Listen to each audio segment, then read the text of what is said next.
flutuante, pois até o momento da descida, do derramamento do Espírito Santo, os cristãos, os discípulos, ainda estavam temerosos. Depois do derramamento do Espírito Santo sobre a igreja, eles foram inundados com poder, com ousadia, com intrepidez, e anunciavam a palavra de Deus.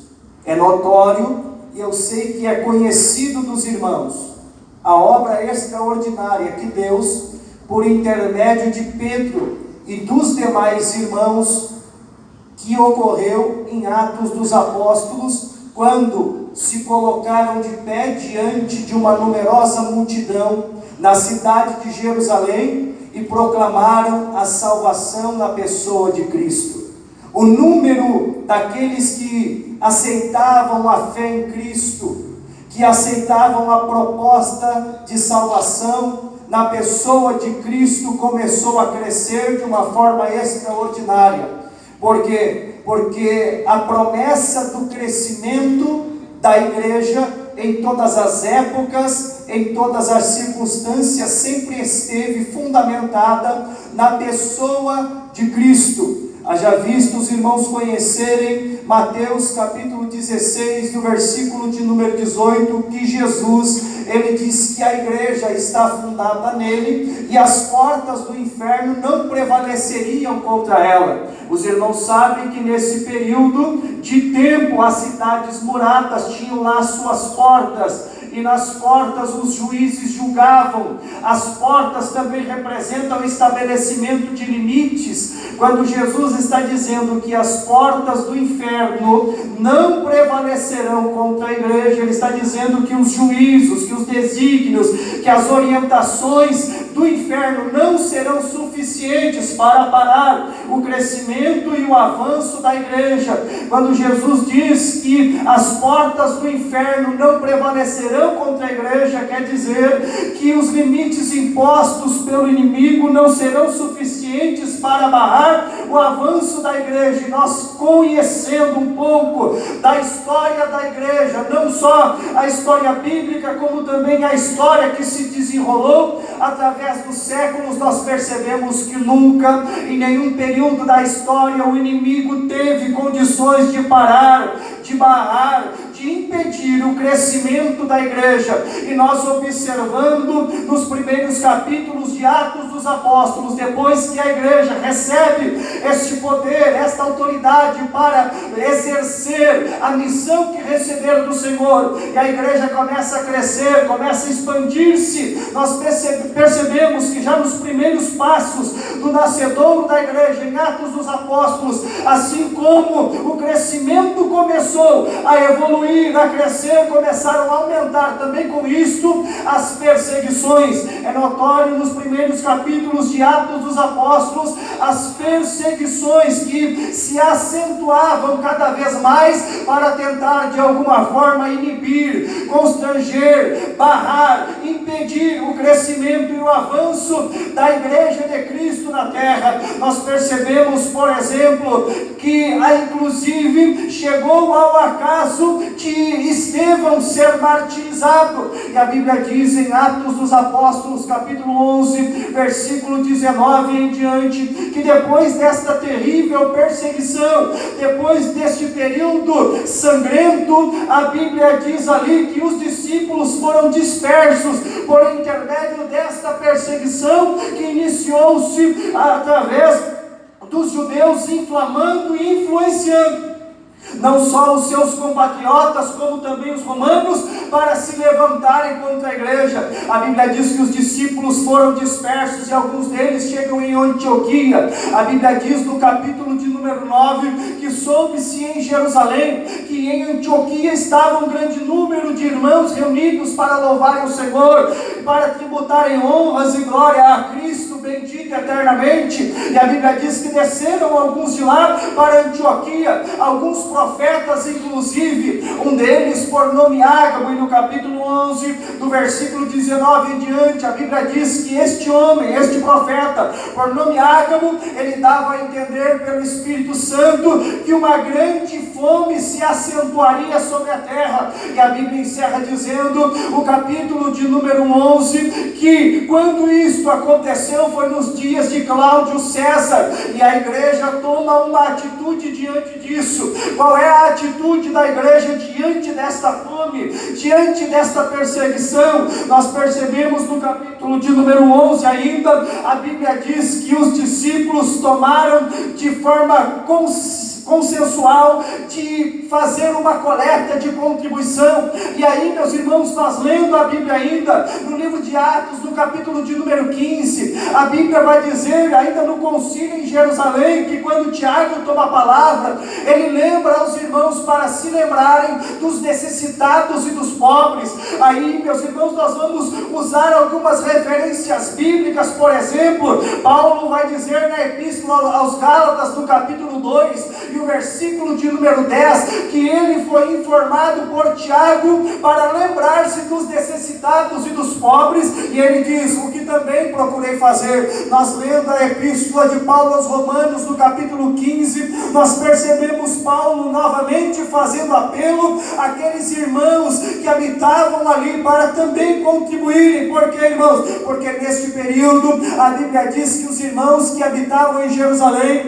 os irmãos que habitavam na igreja mãe, por assim dizer, os irmãos que habitavam na Judéia estavam em profunda necessidade, estavam sendo afligidos. O historiador judeu Flávio Joséfo, ele narra a história de um período anterior, que culminou no ano 70 depois da época de Cristo, com a destruição da cidade de Jerusalém, e ele narra dizendo que durante um período de cerca de 20 anos,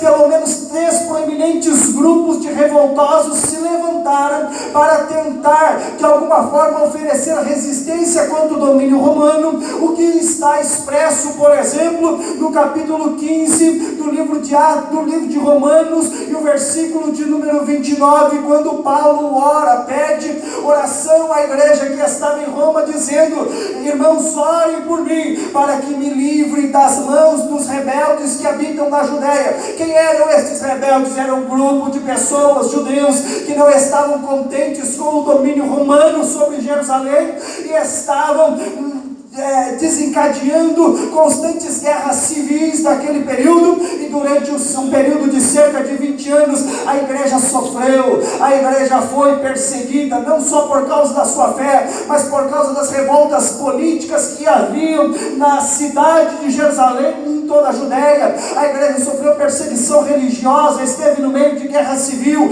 A Bíblia diz em Hebreus capítulo de número 10, que depois de serem iluminados, a Bíblia diz que os cristãos neste período sofreram a expoliação dos seus bens. O que é a expoliação dos seus bens? Os cristãos neste período da Judéia, eles foram roubados. Nós percebemos, irmãos, que existia um grupo de cristãos que estava habitando em Jerusalém, que estava habitando nas regiões da Judéia, que estavam em profunda dificuldade, em profunda necessidade. E o que foi que a igreja das demais regiões tomou partido? O que foi que as igrejas das demais regiões e os apóstolos que estavam servindo ao Senhor nas outras cidades tiveram a oportunidade de realizar uma grande coleta, uma grande contribuição, para contribuir de alguma forma com as necessidades daqueles que estavam habitando em Jerusalém e habitando nas regiões da Judéia, porque estavam carentes, desassistidos e com profundas necessidades. E o texto que eu li aqui, o apóstolo Paulo está enviando esta epístola, e neste texto ele vai fazer menção de um povo em especial. Ele vai trazer à memória aos coríntios, a alguns irmãos, e ele diz também, irmãos, quero vos fazer conhecer A graça de Deus dada às igrejas da Macedônia. Que igrejas da Macedônia eram estas? Filipos, Tessalônica e Bereia. Paulo está fazendo referência a estas três igrejas: Filipos, Tessalônica e Bereia. Ele está lembrando os irmãos que estavam na cidade de Corinto, que estes outros irmãos que habitavam em Filipos, Tessalônica e Bereia, eles receberam uma graça de Deus de uma forma tão extraordinária, que eles foram movidos, motivados a contribuir para dar assistência, para suprir a necessidade daqueles irmãos que estavam distantes. Eles foram envolvidos pela graça de Deus, de forma que esta graça, habitando em sua vida, atuante na sua vida, fez deles atuar de uma forma generosa para com os irmãos que estavam em necessidade. Qual foi a atividade desses irmãos? O versículo de número 2 vai encerrar dizendo: como em muita prova de tribulação. Os irmãos que habitavam na Macedônia, a igreja de Filipos, se os irmãos lerem a epístola de Filipenses, Paulo a Filipenses, no capítulo 1 e no capítulo 4 e no versículo de número 15, ele vai dizer que nenhuma igreja se comunicou com ele no tocante a dar e receber, senão somente a de Filipos. Aqui nós percebemos Paulo fazendo menção das igrejas da Macedônia, e na primeira epístola de Paulo aos Tessalonicenses, capítulo 2, o versículo de número 14, ele diz à igreja da igreja de Tessalônica que os irmãos que habitavam ali naquela região, na região de Tessalônica, na cidade de Tessalônica, eles passavam pelos mesmos problemas, pelas mesmas perseguições, pelas mesmas dificuldades, pelas mesmas perseguições que os judeus estavam enfrentando na Judéia. Ali também em Tessalônica, os concidadãos deles também os perseguiam por causa da sua fé. A primeira epístola de Pedro, ele vai dizer que as mesmas aflições se cumprem entre os vossos irmãos no mundo. E o apóstolo Paulo aqui, no versículo de número 2, ele vai dizer o seguinte: que como em muita prova e tribulação houve abundância do seu gozo, e como a sua profunda pobreza superabundou em riquezas da sua generosidade.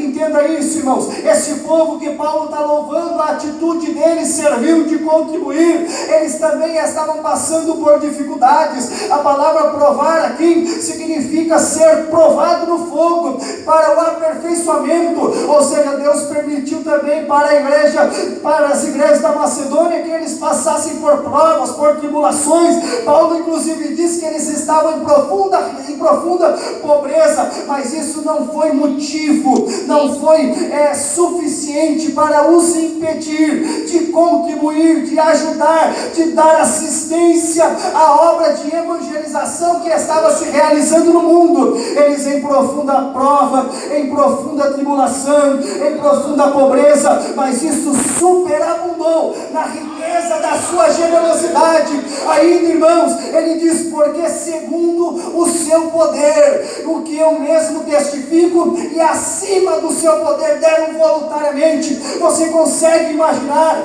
alguém contribuir com a obra de Deus acima do seu poder, sem lançar mão do crédito? Você consegue imaginar na sua mente alguém contribuir com a obra de Deus além das suas posses? O que Deus no Antigo Testamento determinava para Israel era que cada um desse conforme a sua capacidade.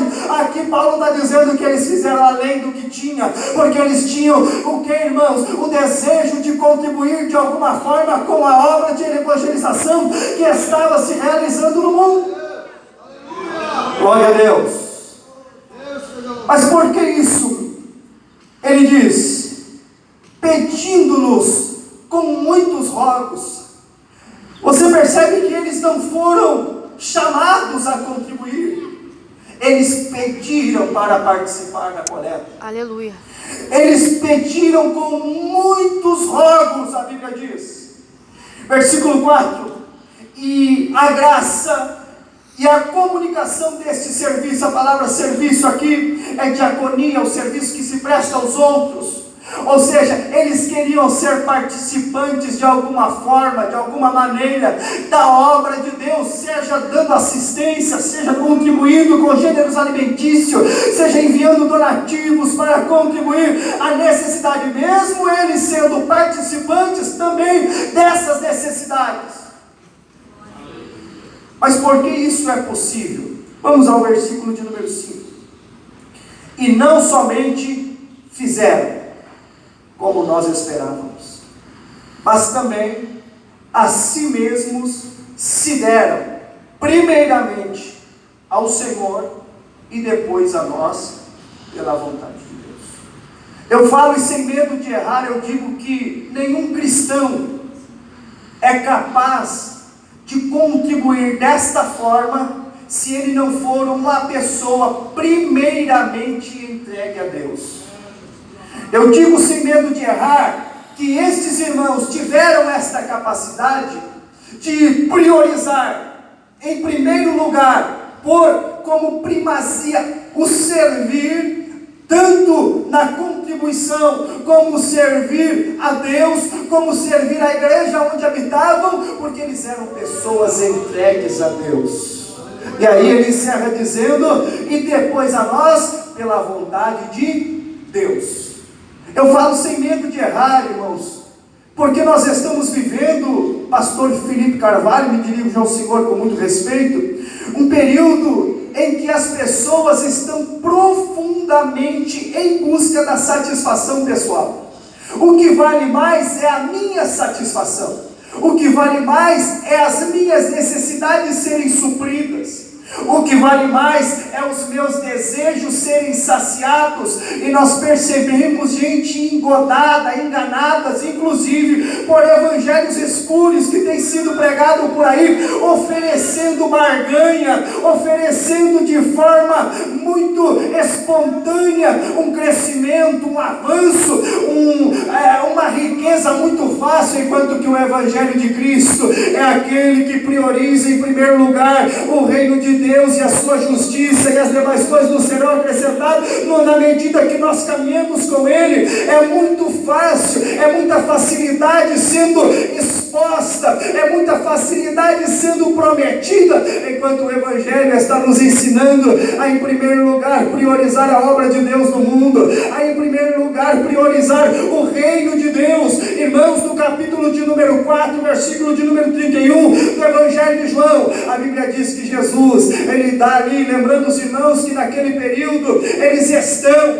passando por um período da escola apostólica. Jesus vai dar um ensinamento aos discípulos ali, eles estão de caminho e eles param numa aldeia samaritana, e a Bíblia diz que Jesus antes disso manda os discípulos comprarem comida de retorno. Quando eles estão voltando e trazem alimento ao mestre e diz: mestre, come, e ele diz: uma comida eu tenho que vocês não conhecem. E os discípulos arrasou e disse: teria alguém se sobressaído a nós e já tendo dado assistência ao mestre? Teria alguém chegado primeiro que nós e já dado alimentação ao mestre? E Jesus diz: a minha comida é fazer a vontade do Deus que me enviou. Aleluia! A vontade que ele está se referindo ali, a comida que ele está se referindo ali, é claro que Jesus ali não vai ser incoerente, mas ele está querendo dar um ensinamento aos discípulos. Ele não está querendo dizer que você não vai se alimentar, porque Jesus é visto nos evangelhos depois, futuramente,